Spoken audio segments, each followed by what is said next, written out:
ఆంధ్రప్రదేశ్ రాష్ట్రంలో విద్యార్థులపై పుస్తకాల భారాన్ని తగ్గించేందుకు ప్రభుత్వం తీసుకున్న తాజా నిర్ణయం వారికి గణనీయమైన ఊరటను కలిగించింది. గత ఎన్నికల సమయంలో కూటమి తరపున టీడీపీ యువనేత నారా లోకేష్ విద్యార్థులకు వారి తల్లిదండ్రులకు ఇచ్చిన హామీని నెరవేర్చే దిశగా ఈ కీలక చర్య తీసుకున్నట్లు కనిపిస్తుంది. వచ్చే నెలలో కొత్త విద్యా సంవత్సరం ప్రారంభం కానున్న నేపథ్యంలో ప్రభుత్వం ముందస్తుగా విద్యార్థులపై పడే పుస్తకాల బరువును తగ్గించేందుకు చర్యలు చేపట్టింది. గతంలో 1వ తరగతి నుంచి 5వ తరగతి వరకు విద్యార్థులు రోజు స్కూల్ బ్యాగ్స్లో పలు పుస్తకాలను మోస్తుండగా ఇప్పుడు మాత్రం ఆ అవసరం లేకుండా మారిపోయింది. 1, 2 తరగతులు పిల్లలకు తెలుగు, ఇంగ్లీష్, గణితాన్ని కలిపి ఒకే పాఠ్య పుస్తకంగా వాటి వర్క్ బుక్స్ను మరో పుస్తకంగా ముద్రించారు.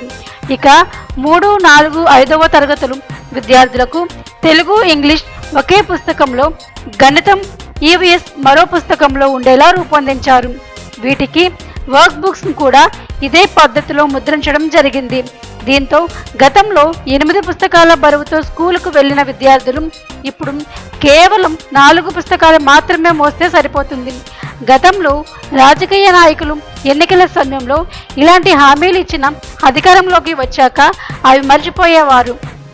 కానీ నారా లోకేష్ మాత్రం హామీ ఇచ్చిన విధంగా విద్యార్థుల భారం తగ్గించేందుకు చర్యలు తీసుకోవడం నిజంగా విశేషమని చెప్పొచ్చు.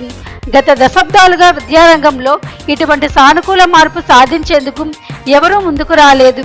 ఈసారి మాత్రం సెమిస్టర్ విధానానికి అనుగుణంగా పుస్తకాలను సమగ్రంగా సమీకరించడం, వర్క్ బుక్స్ను కలిపి ముద్రించడం వంటి మార్పులు విద్యార్థులకు గణనీయమైన ఉపశమనాన్ని కలిగించాయి. కొత్త విద్యా సంవత్సరంలో విద్యార్థులు బరువైన బ్యాగులు మోసే అవసరం లేకుండా హాయిగా, ఉత్సాహంగా స్కూల్కి వెళ్లే రోజులు రానున్నాయి.